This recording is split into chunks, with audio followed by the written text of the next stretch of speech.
Buenas noches, bienvenidos a Panorama Político. Somos el equipo de Noticiero Guatavisión, parte de la redacción acá representada. Y pues una semana bastante convulsionada en relación a noticias políticas, noticias de seguridad y de todo tipo. Por un lado, vemos cómo fue en el Congreso de la República todo este movimiento alrededor de la captura de algunos diputados y también excongresistas por el tema de plazas fantasma, y por el otro lado también esta situación que se vive a nivel de seguridad en los penales, específicamente en el correccional etapa 2, que determinó con 3 personas fallecidas, 3 personas asesinadas por los internos. Empecemos a hablar por el tema de los diputados. ¿Por qué este tema? Porque finalmente es todo este asunto de la corrupción la que también incide en estos otros problemas sociales. Dulce, ¿cómo se vio esto con los congresistas? Porque hay muchos que están bastante asustados todavía.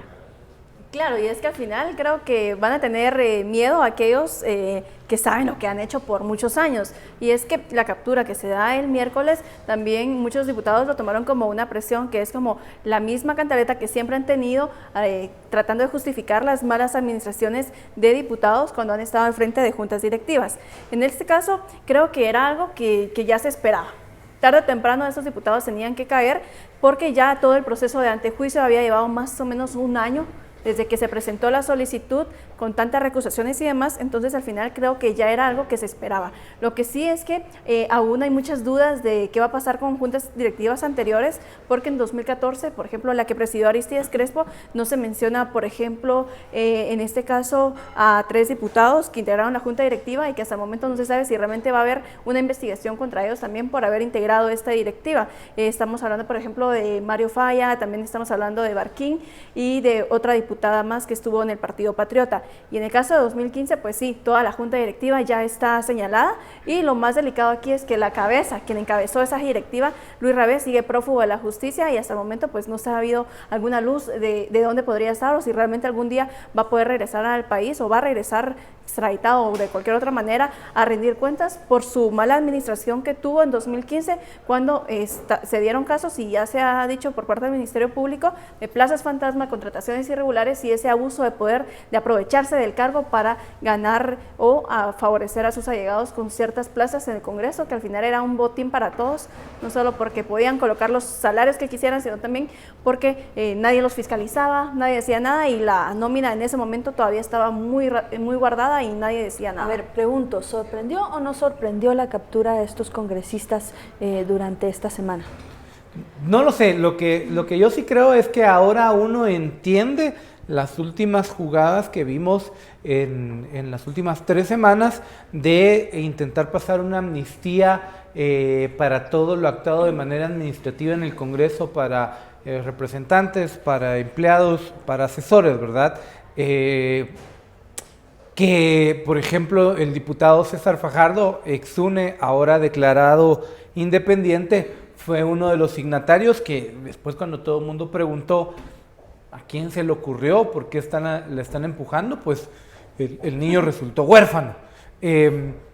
Al final, yo creo que va un poco en sintonía con lo que Prensa Libre presentaba en su portada del jueves, ¿verdad? Una portada bastante fuerte, bastante interesante, y que representa el sentir de realmente esos guatemaltecos. sí, realmente sí representa un poco, como tú decías, el sentir de muchos, y que esta vez pues yo creo que estamos viendo un poco más de acción por parte de los medios también, no solo de la ciudadanía, y que al final, como Dulce decía, era un botín. Cuando nos ponemos a pensar que eran 160 puestos y digamos que en las plazas fantasmas eran 34, o sea, solo ahí ya llegamos casi a un número de 200, digamos, cerca de 200. Multiplicarlo por el salario y cuánto pero representaba. el mínimo, o sea, que ganaba uno de ellos era 5,000 quetzales, o sea, ¿cuánto se le está pagando a gente?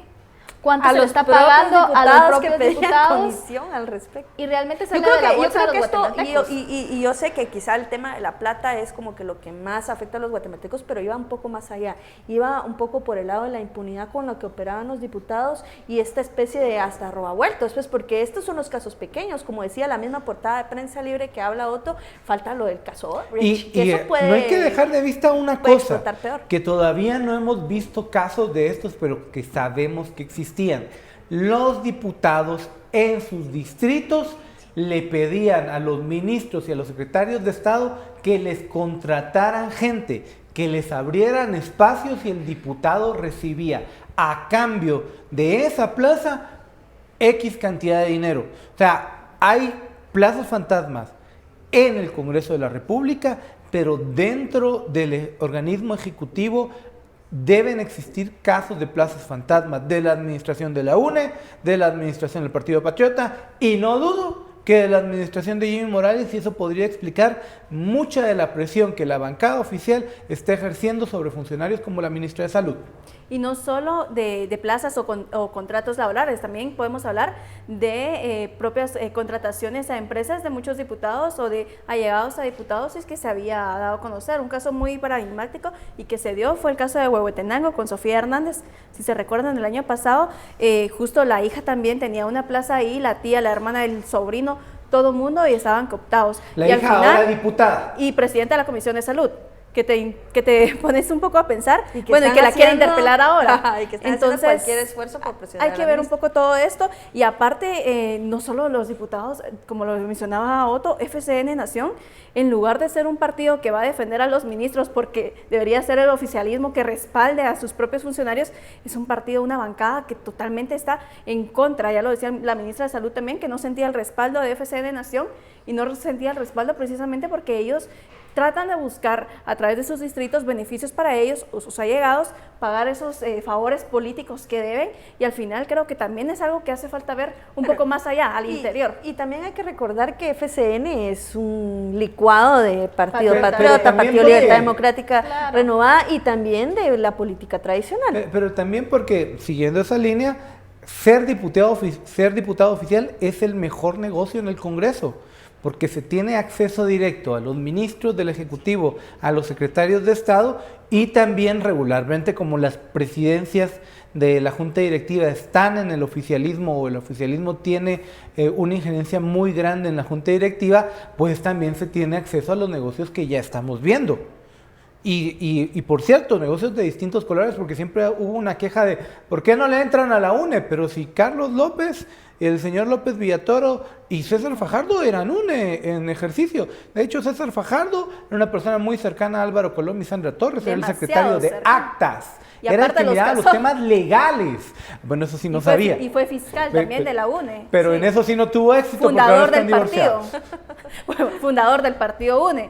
O sea, te das dando cuenta que Pues también yo hay sí creo que estas base. investigaciones van a llegar un poco más allá con César Fajardo, derivado de que, digamos, cada vez que el Ministerio Público se mete en este momento, o si sí se mete a investigar más a fondo, Encuentra más cosas. encuentra más cosas. Al final son como que los anzuelos, ¿no? Claro. Se podría decir de alguna manera. Muy rápidamente, ¿cuál va a ser el panorama para estos congresistas a lo largo de las próximas semanas? Así muy breve. Bueno, de los congresistas capturados, creo que prácticamente van a perder la curul. Llegan otros, pero también creo que va a haber una depuración inmediata de bases de diputados que ya tienen proceso. Estamos hablando de cerca de 20 diputados que están siendo señalados o ya tienen un proceso abierto, y creo que Uno este de va a cada ser como 6, decía Prensa Libre así lo ratificaba. Entonces creo que el futuro del Congreso en sí es una limpieza, no total, pero sí de algunos diputados que ya han sido señalados desde el año pasado. El problema es que estamos viendo cabezas, que no son actores mínimos en el Congreso quienes están siendo señalados. Entonces, creo que sí, en el corto plazo lo que vamos a ver es un Congreso depurado por la vía judicial. No sé si eso sea lo más sano. Y no sabemos también, alguien sostenía, yo y creo que hay creo, que hacerle Leche. eco, de tanta depuración. Yo creo que sería sano una nueva elección de legisladores. No creo que exista la figura legal, pero una nueva elección de un nuevo Congreso creo que ayudaría mucho. Yo Bueno, estoy de acuerdo con eso, porque realmente cuando vemos el listado, digamos, de quienes podrían ser quienes vienen atrás de los diputados que se van, son personas que igualmente están señaladas, son personas igual que no llenan las expectativas, son personas que realmente dejan mucha duda.